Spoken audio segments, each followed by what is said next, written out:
Samir Benmioud, bonsoir. Merci d'avoir accepté notre invitation. Bonsoir Thierry, moi je vous remercie de cette couverture. C'était tout à fait normal puisque vous êtes le 7e et dernier candidat déclaré donc, au municipal de la Seine 2020. Alors je dis le dernier déclaré, bien sûr, puisqu'il en manque un. Alors moi je suis persuadé que le maire sortant sera candidat et je vais vous donner la règle du faisceau d'indices. Alors la première, c'est que la ville a obtenu 15 millions d'euros dans le cadre du nouveau programme de rénovation urbaine et j'ai l'impression qu'on attend que le maire soit candidat pour communiquer dessus. La deuxième, c'est qu'il met le paquet avec les fonctionnaires, puisque cette année il leur offre la mutuelle. Et il met le paquet sur les vœux du maire, donc c'est vraiment très festif. La troisième, parce que... Non mais on va poursuivre, vous attaquez fort. Hein. Je vous donne mon avis, mon ressenti. D'accord. Parce que vous m'avez tendu la perche, là c'est dit. On vous écoute, allez-y. Voilà. Et la troisième, ça se passe au niveau des subventions, parce que dans une vie antérieure, j'étais président d'une association. Et généralement, les subventions ont lieu après les élections.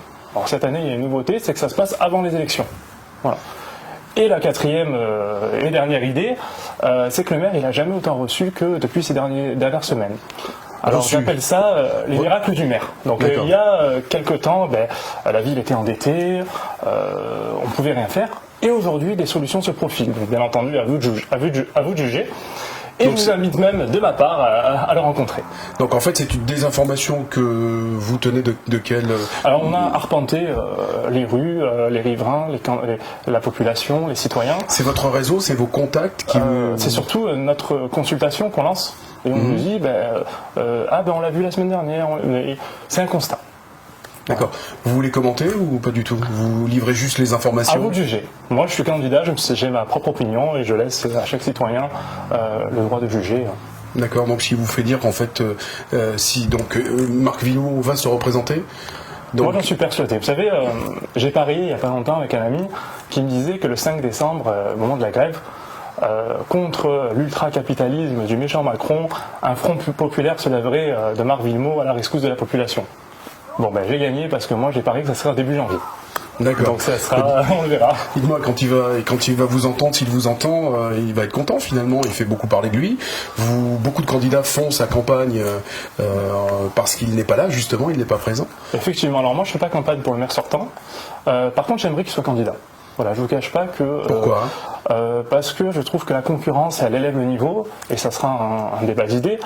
Et c'est intéressant aussi de montrer, alors j'ai pas la prétention de gagner, mais du moins d'échanger sur des idées, de travailler, et je trouve que ça sera intéressant. C'est-à-dire que là, vous êtes en train de nous dire que une victoire de Samir Benmioud au municipal 2020, vous y croyez, mais moyennement, c'est ça? Si j'y crois pas, je ne me serais pas présenté. D'accord, donc vous y croyez? Ah oui, absolument. Donc, vous dites que vous n'avez pas la prétention de gagner. C'est les citoyens qui décideront. Bien sûr. En tout cas, on fera tout pour. D'accord, parce que j'allais vous poser la question, vous êtes là pour pour jouer les troubles fêtes, pour... Non, on est là pour gagner. Hein. Là, on va être clair, je suis candidat officiellement depuis vendredi dernier. Voilà, et nous partons, en tout cas, nous mettons tous les moyens en œuvre pour gagner. Donc c'est vrai que c'est une politique au sens noble que nous menons, une politique 2.0, où nous partons de la base de la population, et voilà. Et il me semble que dans votre campagne, et en fait dans la forme, vous allez quand même bousculer un petit peu les habitudes. Est-ce que je suis devin ou... Alors c'est vrai qu'on a une méthode d'un nouvel âge. Voilà, ça c'est clair. À commencer par notre site internet, on a une plateforme collaborative où chaque citoyen, chaque personne peut venir donner son avis. Voilà, ça c'est intéressant parce que c'est républicain dans un premier temps. Nous on fait participer en tout cas chacun des citoyens. La deuxième fois, c'est qu'on a lancé une consultation locale, excusez-moi. Et on va à la rencontre des habitants. C'est vrai que dans notre processus, en tout cas, moi j'ai pas un appareil politique derrière moi. Donc on est indépendant et notre objectif c'est d'entendre, de faire participer le peuple et d'agir pour le peuple. Vous allez rentrer dans l'art directement, là comme vous avez commencé à le faire durant cette campagne. C'est-à-dire que ça va être agressif.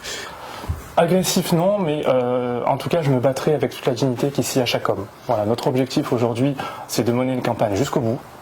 C'est une campagne, un débat d'idées et c'est de travailler les dossiers.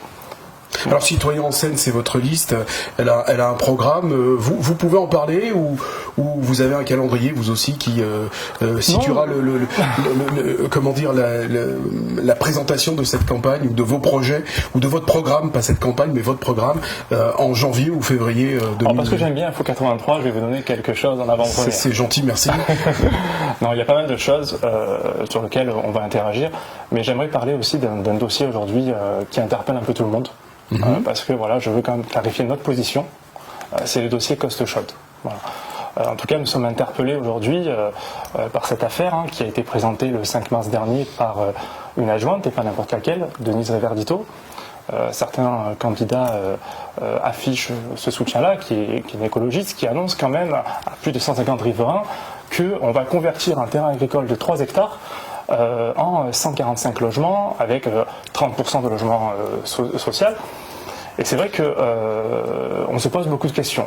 La première, c'est qu'il y a 221 places de parking prévues, 174 souterraines.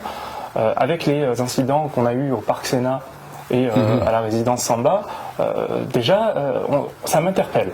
La deuxième chose, c'est que vous savez, on a l'EPF, l'établissement public foncier régional. L'EPF, donc, c'est une personne morale qui a une autonomie financière et qui achète pour le compte de quelqu'un. Donc là, en l'occurrence, c'est la collectivité. Donc la collectivité est liée par l'EPF jusqu'en 2023. C'est ça. Et je ne comprends pas pourquoi il y a urgence aujourd'hui, pourquoi le maire actuel et son équipe pressent le pas. Donc on modifie le PLU 6 mois avant l'élection. On fait en sorte que ce dossier sorte. Donc vous l'avez bien compris, assurément, je suis fermement opposé à ce dossier. Voilà. Mais en plus d'être opposé, parce que d'être opposé, c'est pas une solution qu'on propose. Nous proposons, nous discuterons avec l'EPF. Nous avons déjà lancé une batterie de mails pour avoir des renseignements, et nous avons déjà travaillé sur un projet. Voilà.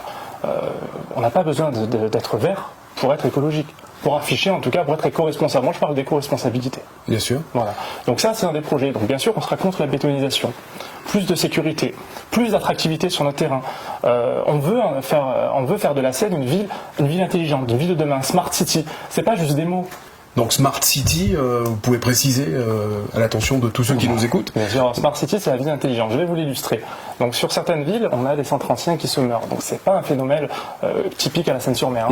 Donc certains, en tout cas, on a créé des légendes autour des fantômes grâce à TripAdvisor, et on a redynamisé le centre-ville. Ça, c'est une illustration de la ville de demain.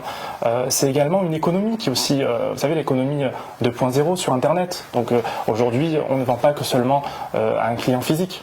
On peut exporter. Et ça, c'est une batterie de moyens qu'on peut mettre en œuvre à la Seine-sur-Mer, qui aujourd'hui en est dépourvue. Alors, dernière question, parce qu'on arrive au bout du temps, qui est imparti d'ailleurs à chaque candidat. Vous aviez parlé d'insécurité ressentie et de création de police de proximité, notamment au Sablette, et d'entreprises. Vous avez évoqué, lorsque on s'était vu la dernière fois, vous avez parlé également de l'intervention d'entreprises de sécurité. Oui, alors pour revenir dedans, alors c'est vrai qu'en interrogeant les riverains des Sablettes, nous avons entendu qu'il y a des insécurités sur les plages l'été. Donc c'est vrai qu'une présence policière, une police municipale aux Sablettes, pour nous, ça serait pertinent. Voilà, en tout cas, c'est une solution qu'on apporte.